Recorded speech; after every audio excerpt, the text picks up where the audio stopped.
Greetings, School of Lifers. Welcome to week 4 of the business analysis series. In previous weeks, I have introduced the concept of business analysis and derived how I do it from the way I've done simulation for well over 30 years at this point. Today, having defined the phases, I will go into what goes on in the phases in detail and describe how the different phases appear in different contexts, how the work can be done in any order, how it's iterative, how the communication happens, and how you have situational awareness and know what to do at all phases of any effort or engagement. I've been doing both continuous and discrete event simulation for a long time. These are animations that show the kind of work I've done. I've done this in many different industries for different applications and different architectures, both for simulation and for other kinds of systems. Just so you know, these slides are hosted online directly, and they are hosted or executed in the reveal.js framework. So it's a live web page. All these orange things are links, and they take you to blog posts, other materials on my website, and other materials elsewhere on the web, very often Wikipedia, just so you know. This presentation is not yet uploaded because my host is being wonky, but it will be soon. Here is all the work you do during an engagement. I have introduced this in previous webinars. We will go through the details of all of these today. Just so you know, I differentiate between the solution, which is the work that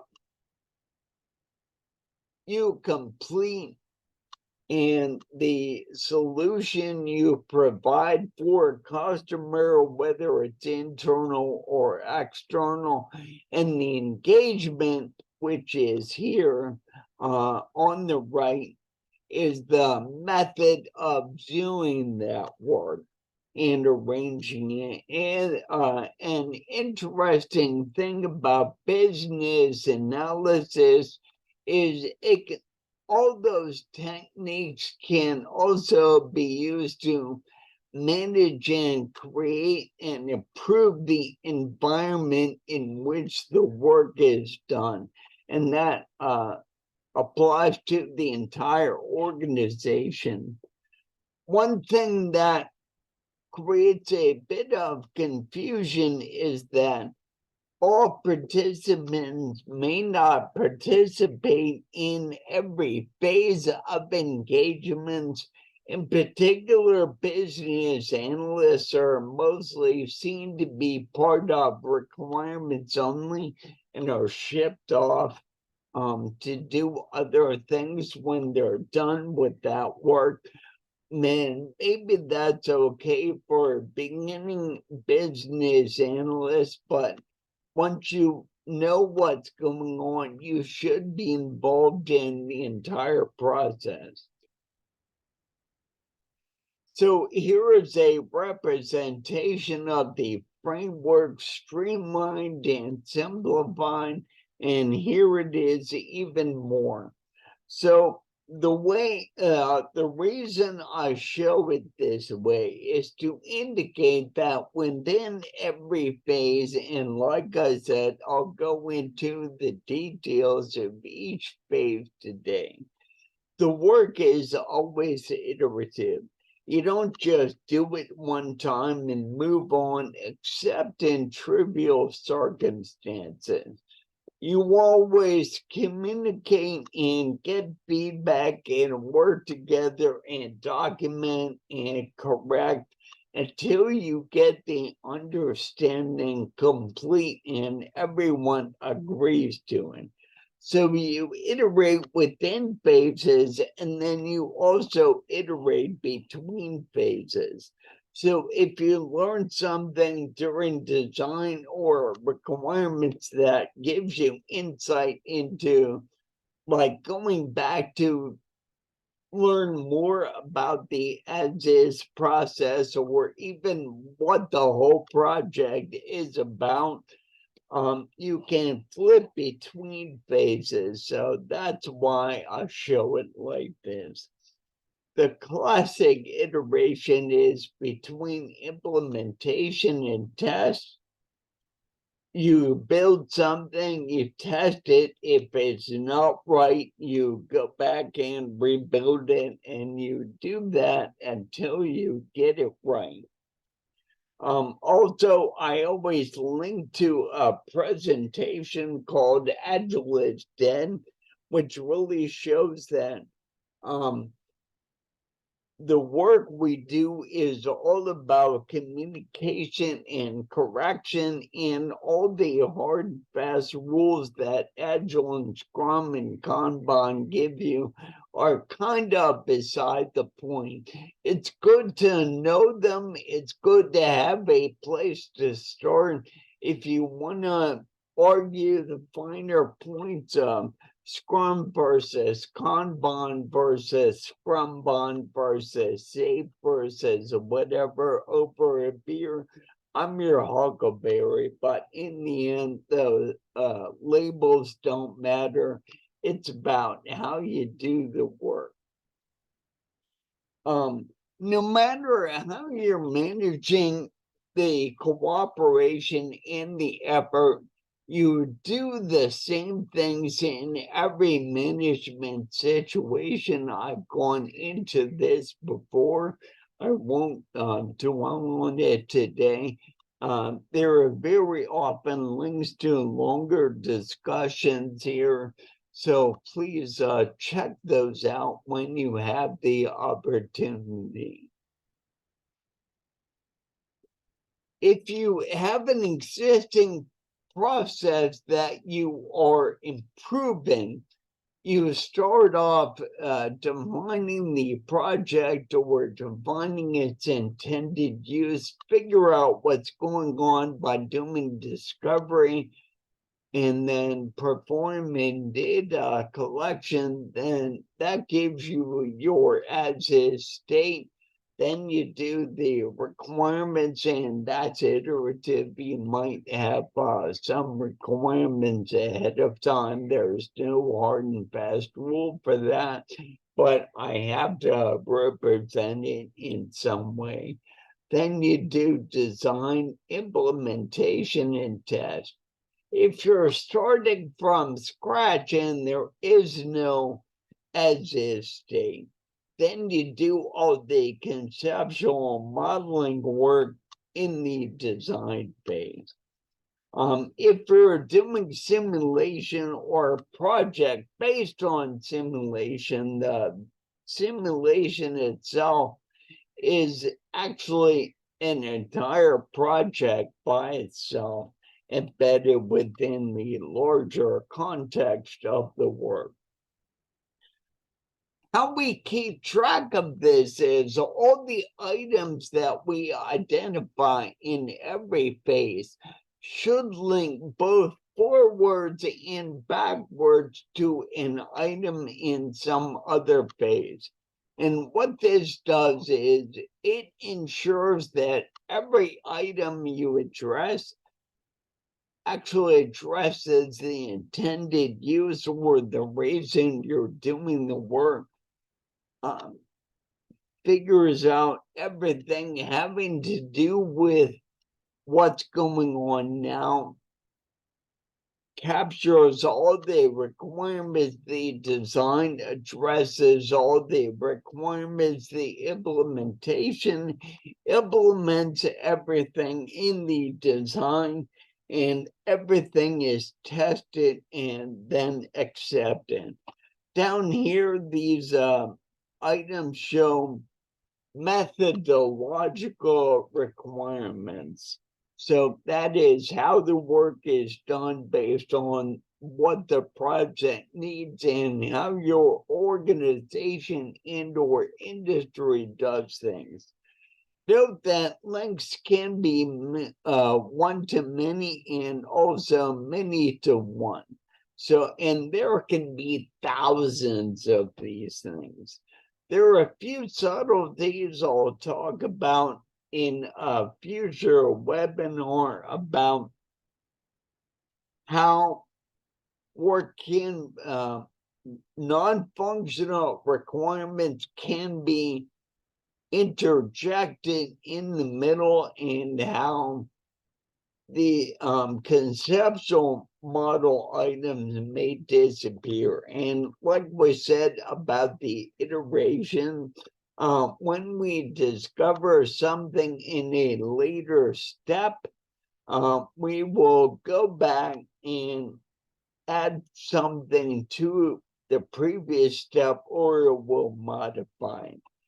The other way you do requirements traceability is you build an internal logical hierarchy of the solution you are creating and build in some kind of a representational structure. And if you can think about it, put one on a piece of paper and put another on a piece of paper, right angles, and all the leaves at some point should cross. So the same information could be in both representations, and it all should be. So planning is about getting started. Consider how you're going to do it. This is where you build the charter, work out communications, stakeholders, resources, and so on. And there's a closeout step at the end. So you can think of a project management which is its own discipline as a wrapper around the process of doing business analysis. So project management creates the environment and the gathers the resources, especially money and people. And business analysis is the work of solving the problems. And it can often be thought of as a business analyst is a learning machine and a go-between between the people who have needs, users, customers, stakeholders, and the implementers and technical people that are going to build the solution. If you know the project management from the PMBOK, you'll recognize the background grid in my framework is the work that's overlaid in the executing and monitoring and control phases. So the intended use says, here's what we're gonna do. It can describe some parameters, but mostly it has to describe the value the business is going to realize. There, every goal can be expressed in a few terms, and that's all the same information you would put in a project charter. Now we'll talk about simplifying assumptions and the capabilities and limitations of a model or system and the risks and impacts of doing all that. You'll define the scope and what capabilities won't be included in the current state or values you'll have to assume because you can't get the data. There are reasons to omit features and capabilities. If you think about this in terms of building a simulation, which is where this verbiage comes from, there are a lot of reasons you would omit things. It's either outside of what you do, you don't know enough to include it. The impact is small of including that feature, or the components aren't active and modes being investigated. So there may be special operations that are happen so rarely, you don't need to build them into the overall solution. They can be done ad hoc. In situations I've encountered, for example, when simulating a nuclear power plant, there are all kinds of valves and spigots and things like that used for sampling and cleaning when the plant is not actually running, that have no effect on what the operators see from the control panels in the main operating model. So the simulations did not include that.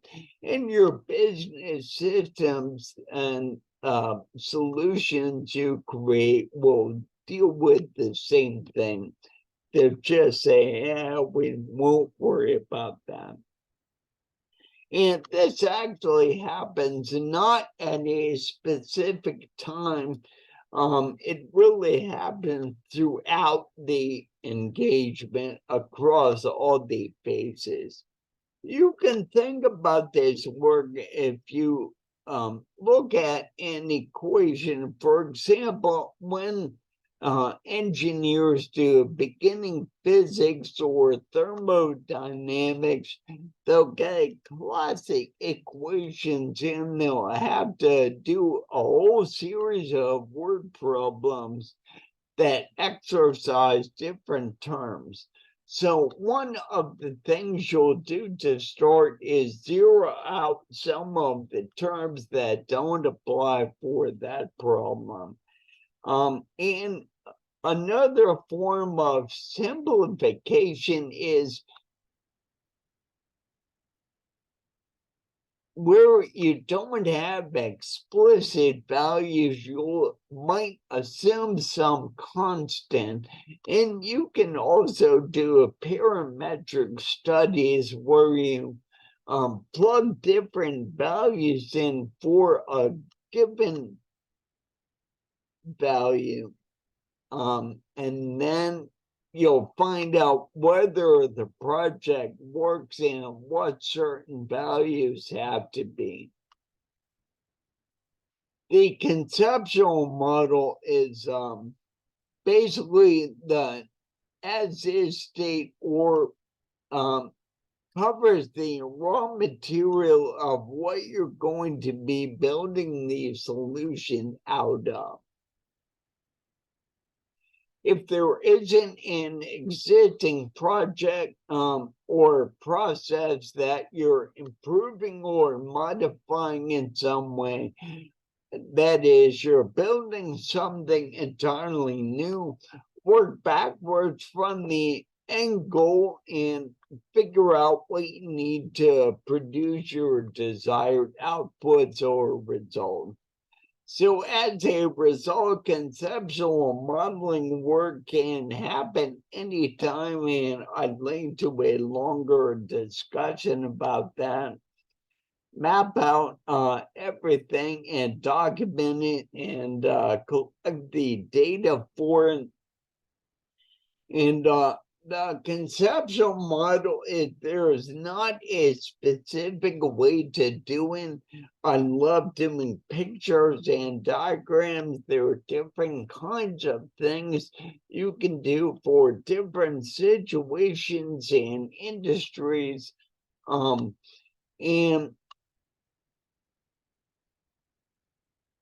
there may be a need to do this several ways to describe the situation fully. So you iteratively review this with your customers and subject matter experts, document it and verify and correct until everyone's understanding is complete. This is where business analysts learn what they don't know. There are a lot of ways we do this work. I've done it a lot of different ways in my career. The more you know and the more skills you have, and the more you know about the industry and the kinds of solutions you can provide, the more thoroughly you're going to be able to do this. And learning in a new field is called domain knowledge acquisition. The Liam Neeson link, by the way, is to the telephone speech in the movie Taken, which is very cool. I always think of myself when I'm attacking a problem as having that mindset going in. I'm gonna find it and kill it. Another way, part of doing a conceptual model is process mapping. There's a standard acronym called SIPOC, which is source, input, process, output, and customer. And you do this for every process and everything that's going on in the larger business. For a certain activity, you stick those all together and you want to be thorough about that. The reason people emphasize COPUS, and that is something I learned on the fly by and not formally, is sometimes you have to work backwards from what the customer needs and do the whole process in reverse. So data is a whole other subject. I will talk about that extensively in the future. It refers to when you do discovery, you figure out the nouns and verbs of what's going on, and then you characterize it, determining the adjectives and adverbs. You map what comes in, what goes out, what goes where in messages, and so on. If you're working from the back, the end and going backwards to the beginning, you've got to find out where all the data comes from. And you have to do that anyway. Sometimes you'll identify data that you need, you don't know where to get it, you have to figure it out. And you start from general and work to be more specific. And I will go into more of that at a later time.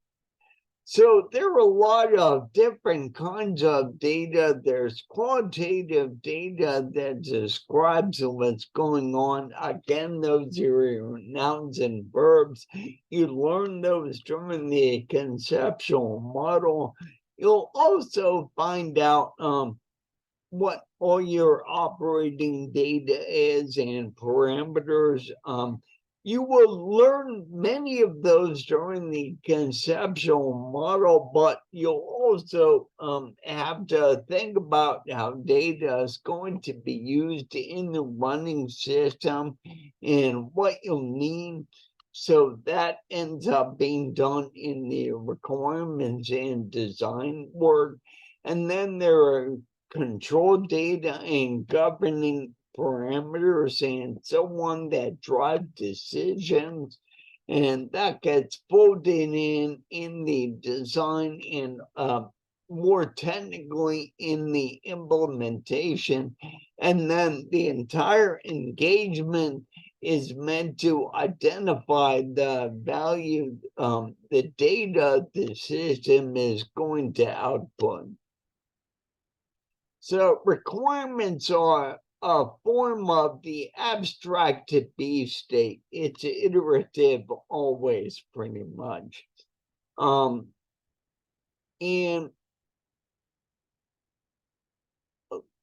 yeah, I've talked about that. So there are two kinds of requirements. Functional requirements describe what the system does in detail. Non-functional requirements describe what the system is, and they were usually expressed in a certain way.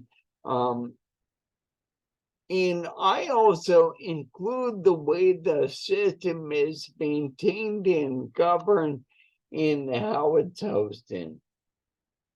All the requirements should include some definition of how you know they have been fulfilled and completed.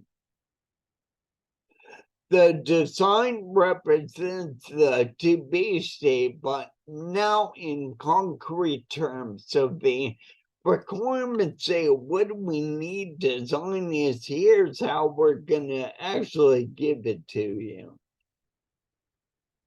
And the design should describe some things about how the implementation is actually going to be carried out. You might propose and explore multiple designs and pick the best one. You want it to be the simplest and latest possible, but no simpler. And you should have the greatest possible cost versus or benefit versus cost. There are a lot of ways or a lot of things you have to think about when doing designs, and I'll talk about them in more detail in the future. All right. The implementation is where you actually build and deploy the thing, do hand over, do training, documentation, and so on. You make the thing usable. If you've done the right analysis ahead of time, implementation should be easier. However, especially in the case of software and some other process type thing, you don't start from a hard definition and build from that. You build the thing in a more iterative, adaptive fashion. One of the big dichotomies you are aware of in the process of doing business analysis is predictive versus adaptive. And really, the whole agile movement is about being more adaptive than predictive, but predictive works and approaches still have their place.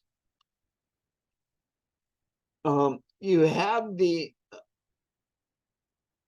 greatest number of practitioners with specialized skills in this space: coders, builders, graphic artists, all kinds of specialists need to work together. And deployment is part of implementation, and so were a lot of other things I've already discussed.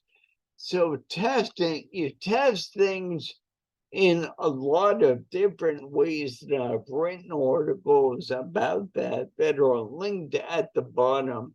So what I'm going to do is differentiate between verification and validation. Verification is basically about whether what you built works as you meant it to, and validation is about whether what you built is what actually addresses and solves the problem.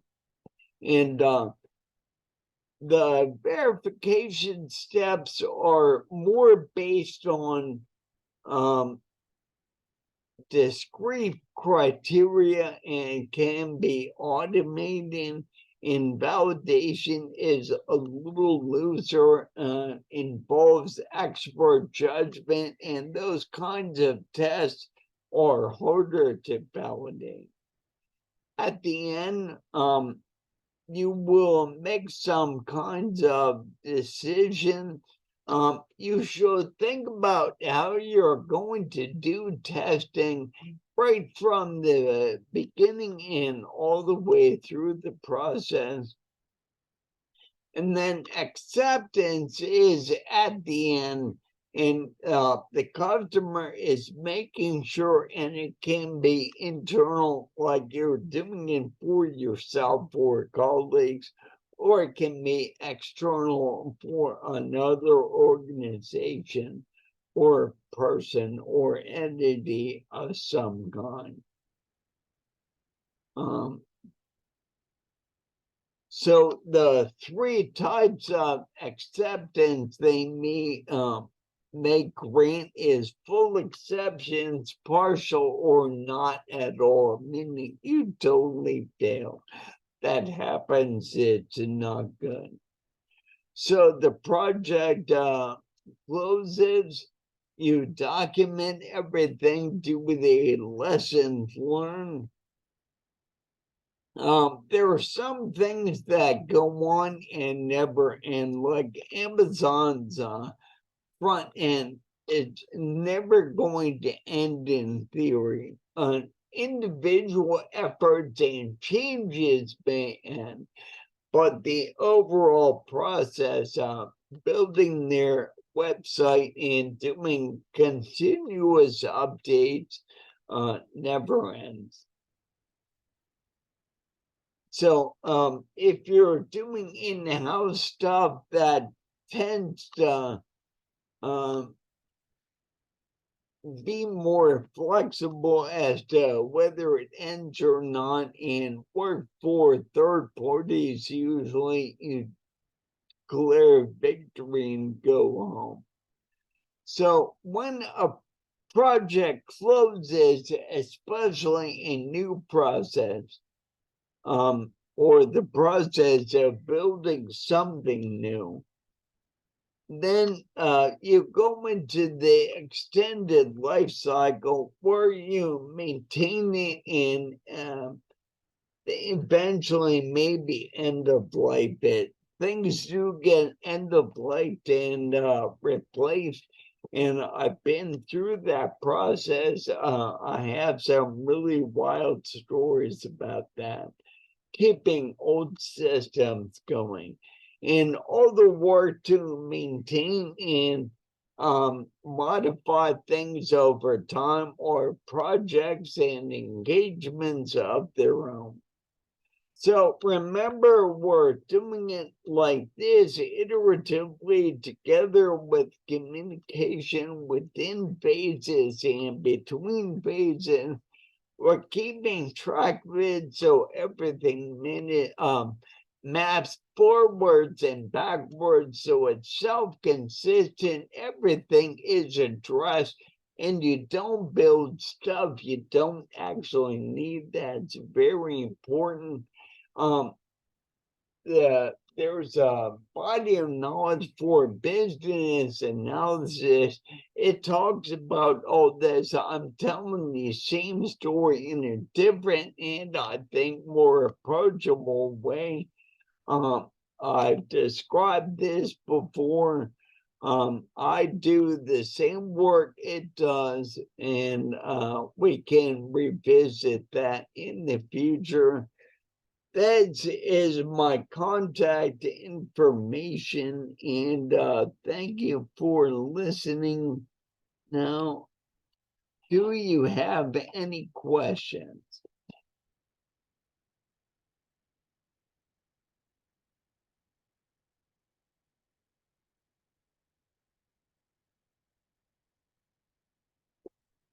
So that's a lot of material in a fairly short time.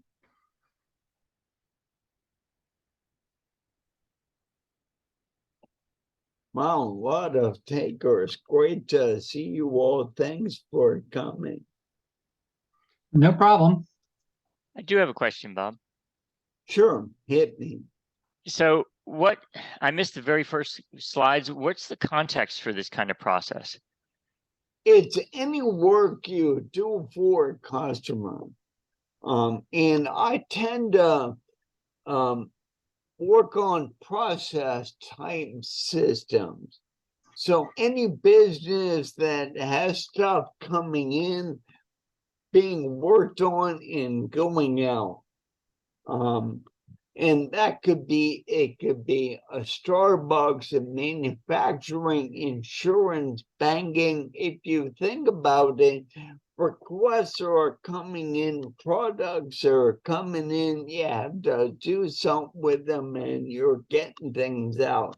This can involve a mix of people, physical products, manufactured stuff, putting things together, taking things apart, modifying them in any way you can think of, and information all tied up together.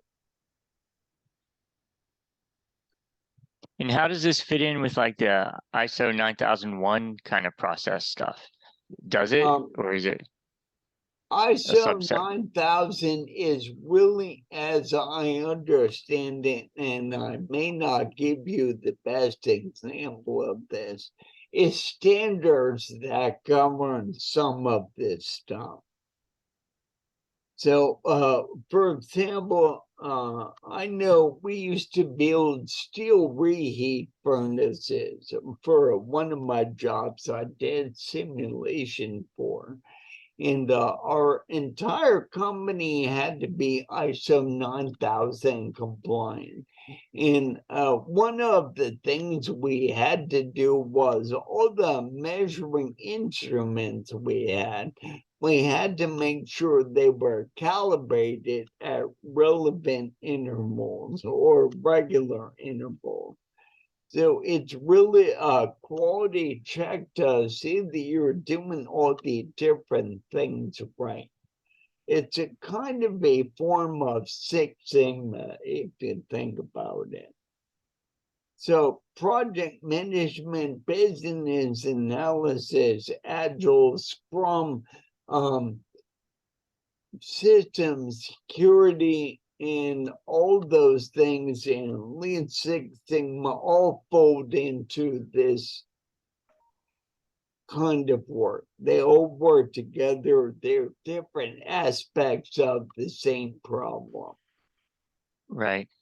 Now, which presentation that you just showed us is the one? I'm looking at your page that has all the presentations, and which one is this? It is not on there yet. It will be. Okay. My hosting decided it didn't want to let me in, which is really annoying now that I just got the publicity and all you people are joining for the first time. Could not have happened at a worse time. But I'm on the phone with totally my okay. ISP trying to figure it out. So it'll be up shortly. Got it. It's great. Thanks. thank you. Anyone else? The previous presentations in this series are up, the first three. The slides is, if you go to my webpage on the portfolio page under presentations, it's 2 levels deep. The links to the slides are of every presentation I've given are right there on the front. But if you click through the title of that article where it says presentation, and that's true of all the articles on that page, it'll click through to a longer article, and then those things will link to relevant blog posts, YouTube recordings, and so on where they exist. And I always love to get questions. Don't be bashful about shooting me an email or whatever.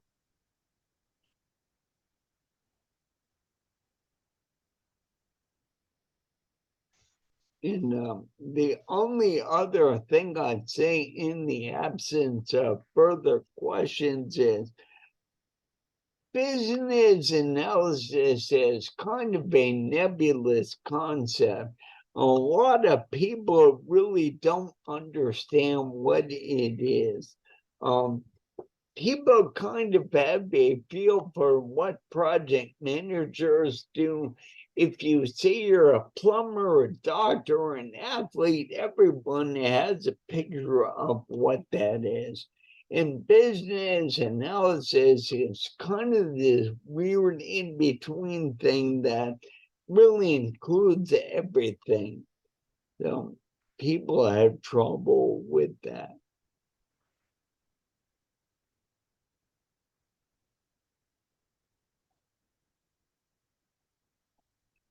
Anything else? All right. Thank you all for coming, and we'll get this together for you as soon as possible, and have a great time. Thanks. Okay. Thank you, Bob. Thank you.